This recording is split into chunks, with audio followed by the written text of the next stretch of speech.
So one of the features I've been messing around with for SWLU 1.2.6 is how to improve the Rebel Recruit game start. Currently, in previous versions, it just gives you a weak little X-Wing in a sector that doesn't really have much going on, and there isn't really much to do besides follow the combat missions. If you want to jump into those massive battles I've been showcasing, you really have to play the game for many, many hours and have a giant MLCC fleet set up. But obviously, there isn't really a good way to do that from the start. There's the Admiral and the Warlord game starts, but they don't really have proper infrastructure to command such a fleet, so there isn't much you can do there. So what I've been doing is I've been trying to enhance Heretic's End, which is this sector that's the borders between the Rebels and the Empire. Now, you would think such a place would be rife with battles and skirmishes all over the place. But as it stands, Heretic's End is really only subject to the occasional pirates drifting in from the east. Now, of course, that isn't really very exciting, so what I've done is I've made it so that the sector to the north, Argonne Sector M148, will now spawn a continuous stream of rebel fleets headed south to invade Heretic's End. I've also beefed up the Imperial presence on Heretic's End, so that there will always be clashes, and these will happen regardless of game start.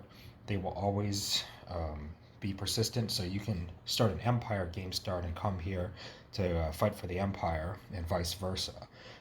But what I've also done is I've moved the Rebel Recruit game start to M148, so all you have to do is fly south and wait for the Rebel fleet to show up, and then you should have some instant action. And it looks something like this.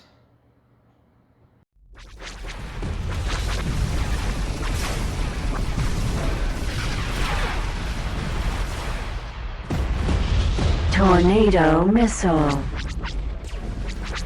So what you're looking at now is the result of starting a new Rebel Recruit game start in SWLU 1.2.6 and simply following the Rebel fleet south into Heretic's End. This is about 10 minutes into the game, and all the ships fighting are NPCs. You don't have to worry about managing your own economics, outfitting your ships, no MLCC docks, none of that nonsense. All you have to do is just join in on the action.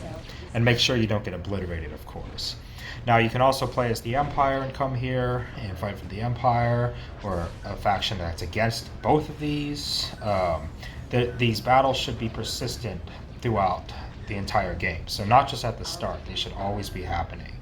Now, of course, they're not all going to look nearly as good as this. This was a lucky battle where a lot of ships were in the right place at the right time, but they should happen persistently throughout the game, so that you should always be able to come down here and find abandoned ships or find action to join in on.